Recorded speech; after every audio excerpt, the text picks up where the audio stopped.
আশা করি ছাত্ররা তোমরা ভালো আছো।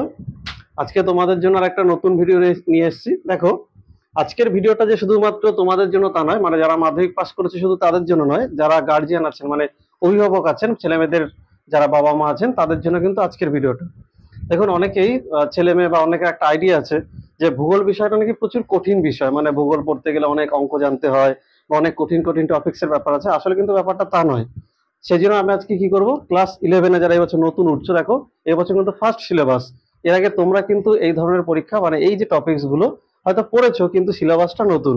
প্রায় ধরো আজকে প্রায় 20 থেকে 30 বছর পরে, 20 থেকে 30 বছর পরে একটা আজকে নতুন মানে নতুন করে সিলেবাসটা কিন্তু সাজানো হয়েছে। তো আজকে আমি আলোচনা করব যে খুব কম সময়ের মধ্যে ভালো করে পড়ে কি করে তুমি নম্বরটা পাবে। তো দেখো, যারা ভূগোল নিতে চাইছো তাহলে তাদের আগে জানতে হবে যে ক্লাস 11 আমাদেরকে কি পড়তে হবে। দেখো, আমি প্রথম যে সেমিস্টার কিছুদিন আগে দেখবে আমি একটা ভিডিও বানিয়েছি, সেখানে তোমাদেরকে আমি উল্লেখ করে দিচ্ছি যে 11-এ তোমাদের দুটো সেমিস্টার দিতে হবে, 12-এ দুটো সেমিস্টার দিতে হবে। আবার সেখানে থেকে উল্লেখ করা হচ্ছে যে একটা সেমিস্টারে অর্ধেকটা শর্ট কোশ্চেন থাকবে, অর্ধেকটা বড় কোশ্চেন থাকবে। ক্লাস 12-এর ক্ষেত্রেও তাই, অর্ধেকটা শর্ট কোশ্চেন থাকবে, অর্ধেকটা বড় কোশ্চেন থাকবে। তো আমি প্রথমে ক্লাস 11-এর ফার্স্ট সেমিস্টার মানে প্রথম 6 মাস পরে তোমরা যে পরীক্ষাটা দেবে, সেই পরীক্ষাতে যে প্রশ্নগুলো আসবে আমি সেই টপিকসগুলো এখানে লিখেছি। দেখো, প্রথমে লিখেছি দেখো প্রাকৃতিক ভূগোল। তো প্রাকৃতিক ভূগোল দেখো তোমরা ক্লাস 9-এ পড়েছো, 10-এ পড়েছো, তাহলে এখানে নতুন কিছুই তেমন নয়। তো এই প্রাকৃতিক ভূগোলের মধ্যে শাস্ত্র হিসেবে ভূগোল, দেখো এখানে তোমাকে কি পড়তে হবে। তোমরা অনেক জায়গায় হয়তো ইউটিউবে হয়তো তোমরা এই সিলেবাসটা পেয়ে যাবে, কিন্তু বেশিরভাগ ইংরেজিতে আছে। বা ধরো তোমরা এই যে ওয়েস্ট বেঙ্গলের যে বোর্ড আছে সেখান থেকে নোটিশটা যদি তোমরা কালেক্ট করো, সেখানেও কিন্তু ইংরেজিতে আছে। তো আমি তোমাদের সুবিধার জন্য কিন্তু আমি ওই ইংরেজিটাকে বাংলাতে করে নিয়েছি, যাতে মাতৃভাষাতে তোমরা সিলেবাসটা বুঝতে পারো। তো দেখো, শাস্ত্র হিসেবে ভূগোল মানে কি, আমরা ভূগোলটা কেন পড়বো, ভূগোলে কোন বিষয়ে আলোচনা করা হয়, ভূগোলের পরিধি কতটা, ভবিষ্যতে ভূগোল নিয়ে কি কি আলোচনা করা যেতে পারে। তাহলে এই পড়াটা কিন্তু অতটা কঠিন বিষয় নয়, একটু পড়লেই কিন্তু ধারণা জন্মাবে তোমাদের। দ্বিতীয় দেখো, পৃথিবীর উৎপত্তি ও ভূঅভ্যন্তর। তো পৃথিবীর উৎপত্তি ও ভূঅভ্যন্তর, এটা কিন্তু তোমরা অলরেডি কোথায় পড়েছো বলো তো, ক্লাস 8-9-এ কিন্তু পড়েছো।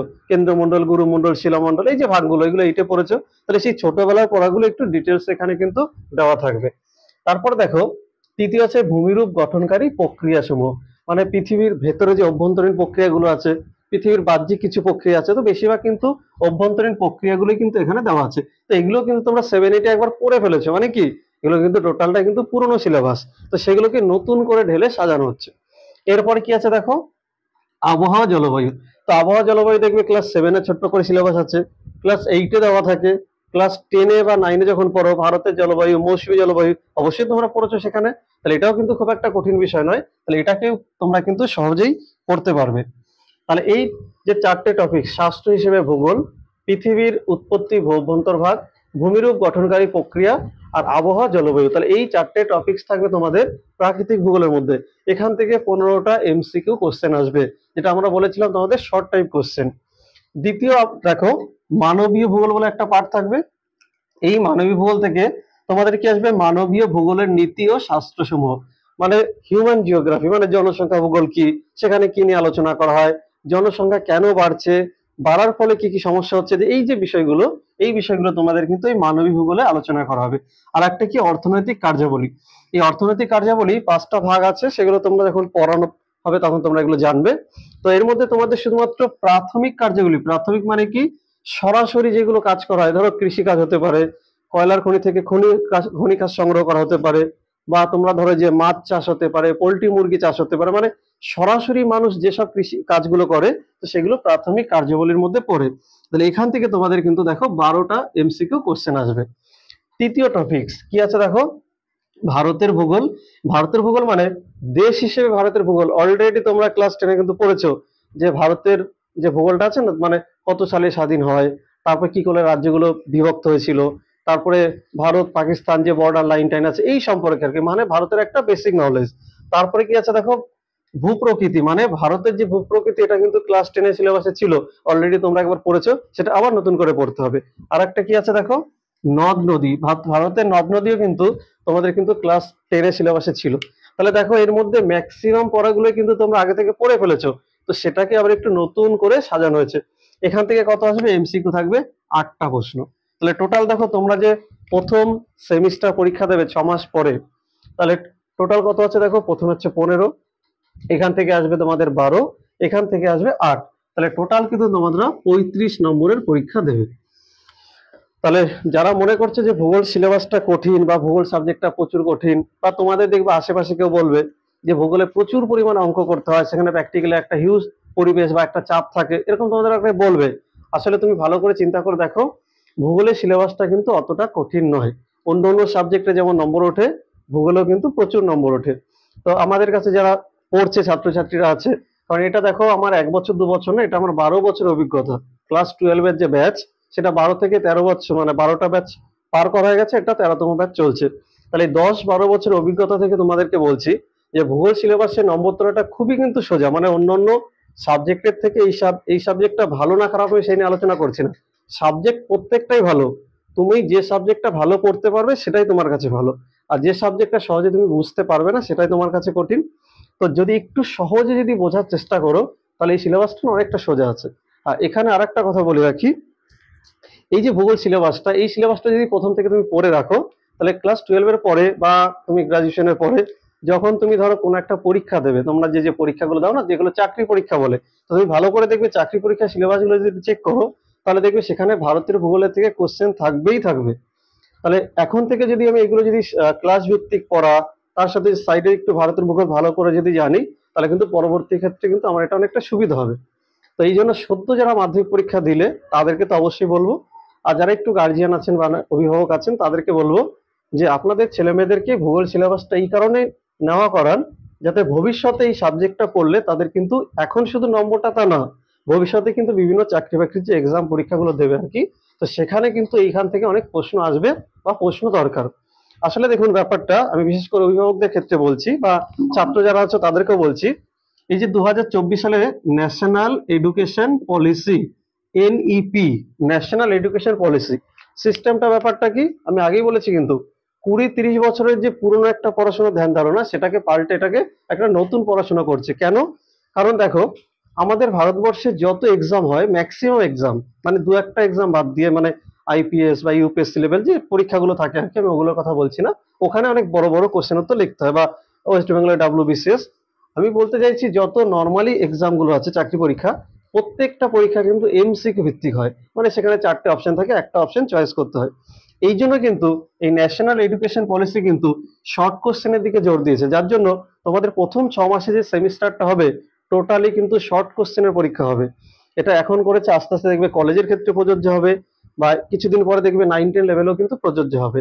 আর এই যে কয়েকটা সাবজেক্ট, হিস্ট্রি, জিওগ্রাফি, এই সাবজেক্টগুলো তোমাকে জানতেই হবে। তুমি ধরো ভারতে যে কোনো একটা চাকরি পরীক্ষা দিতে যাচ্ছ, তো ভারতের ভূগোল জানবে না, ভারতের ইতিহাস জানবে না, তাহলে তো হবে না। তাহলে তোমাকে আগে থেকে যেহেতু প্রস্তুতি নিতে হচ্ছে, তো আমি বারবার করে এই জন্য বলবো যে অবশ্যই প্রত্যেকটা ছাত্রছাত্রী, মানে যারা সায়েন্সের লাইনে যাবে তাদের ক্ষেত্রে আলাদা ব্যাপার, যদি আর্টসের লাইনে কেউ থাকে তারা অবশ্যই যেন হিস্ট্রি অ্যান্ড জিওগ্রাফি, মানে এই দুটো সাবজেক্ট যেন অবশ্যই চয়েস করে।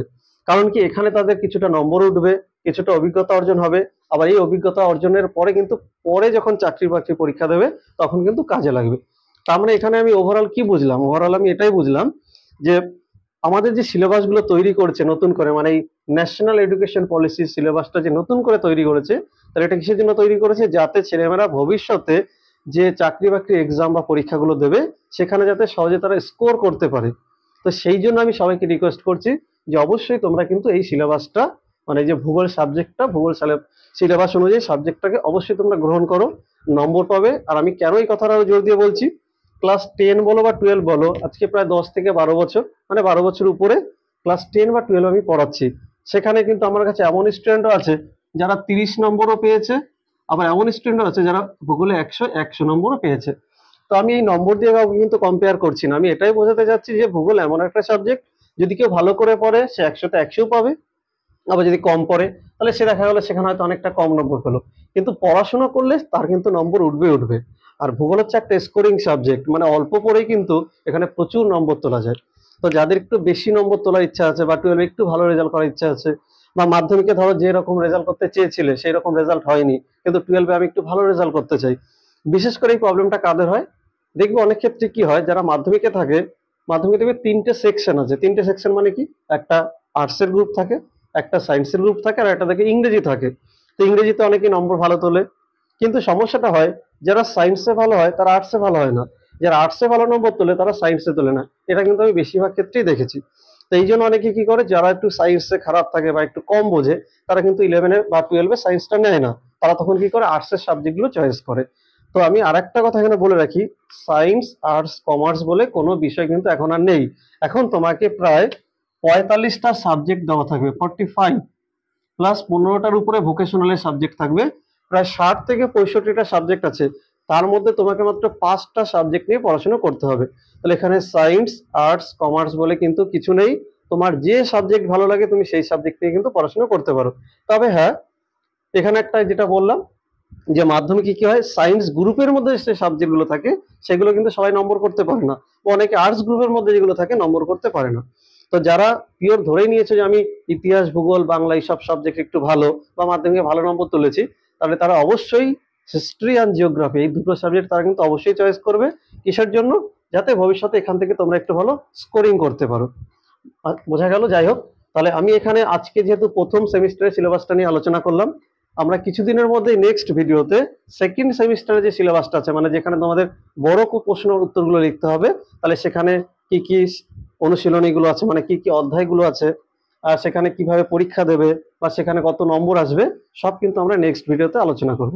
আর আরেকটা কথা বলি, যারা এই চ্যানেলটা দেখছো, মানে এই যে অল ইউনিট চ্যানেলটা দেখছো, তাদেরকে বলবো যে এই চ্যানেলটা কিন্তু শুধুমাত্র ক্লাস 10 বা ক্লাস 12 এর জন্য কিন্তু নয়। এই চ্যানেলটা হচ্ছে যারা ভারতের ভূগোল ভালো করে জানতে চাও, ভারতের হিস্ট্রি ভালো করে জানতে চাও, সবার জন্যই কিন্তু এই চ্যানেলটা। কারণ আমি এই চ্যানেলটাতে যে বিষয়গুলো পড়াতে যাচ্ছি বা পড়াচ্ছি, এগুলো তোমাদের ক্লাস ভিত্তিক তো অবশ্যই কাজে লাগবে। আর ভবিষ্যতে যারা এই যে চাকরি বাকরি পরীক্ষাগুলো দিচ্ছ, তাদের কিন্তু ভারতের ভূগোল জানা দরকার, তাহলে তারাও কিন্তু চ্যানেলটাকে লাইক করে রাখো, তোমাদেরও কিন্তু চ্যানেলটা প্রয়োজন থাকবে। সকলকে ধন্যবাদ, থ্যাংক ইউ।